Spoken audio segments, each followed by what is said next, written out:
আজকে আমরা এমন একটি ডিশ বানাচ্ছি যেটি পাহাড় থেকে শুরু করে মেট্রো শহরের অলিতে গলিতে সবার মন জয় করে নিয়েছে। ঠিকই ধরেছেন, মোমো। আজকে আমি বানাচ্ছি চিকেন মোমো। আচ্ছা, প্রথমেই দেখে নেব মোমোর চাটনি খুব সহজেই কি করে বানিয়ে নেওয়া যেতে পারে। একটি পাত্রের মধ্যে জল দিয়ে 2টো টমেটো, 2টো শুকনো লঙ্কা, 5 থেকে 6 কোয়া রসুন অ্যাড করে ভালো করে বয়েল করে ঠান্ডা হতে দিলাম। এবার মোমোর স্টাফিংয়ের জন্য কি দিয়েছি সেটা একটু দেখে নিন। 250 গ্রাম চিকেন কিমার মধ্যে পেঁয়াজ কুচি, আদা রসুনের পেস্ট, কাঁচা লঙ্কা কুচি, সয়া সস আর স্বাদ মতো নুন দিয়ে কিমাটাকে আধা ঘন্টা মতো ম্যারিনেট করে রেখে দিয়েছিলাম। এবার ময়দা ছোট ছোট লেচি করে ছোট ছোট লুচির মতো পাতলা করে বেলে নিলাম।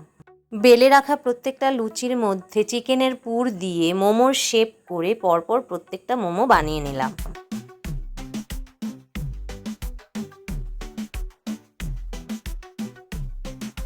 মোমোর স্টাফিং হিসেবে বিভিন্ন রকমের আইটেম ইউজ করা যেতে পারে, যেমন ভেজ মোমো হতে পারে, চিকেন মোমো, পনির momo, pork momo, cheese, corn এবং বিভিন্ন রকমের স্পাইস দিয়ে তন্দুরি ফ্লেভারের মোমো বানানো যায়। এবার মোমোর পাত্রে একটু তেল ব্রাশ করে নিতে হবে যেন মোমোগুলো নিচ থেকে লেগে না যায়। মোমোর কন্টেইনারের বিভিন্ন লেয়ার পরপর সাজিয়ে স্টিমে বসিয়ে দিতে হবে।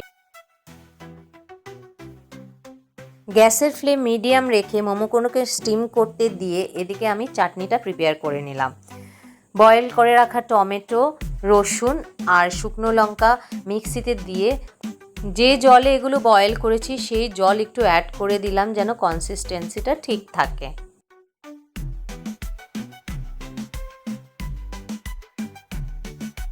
স্বাদ মতো নুন অ্যাড করে সমস্ত উপকরণগুলোকে ফাইন পেস্ট করে নিলাম।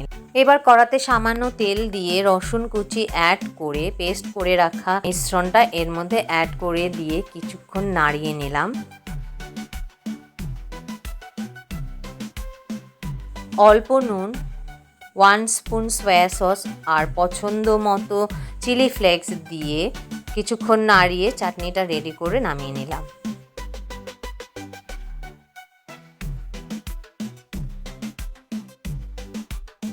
এদিকে 15 মিনিট মোমোগুলোকে স্টিম হওয়ার পর কন্টেইনারের প্রত্যেকটা লেয়ার একটু ওপর নিচ করে দিলাম।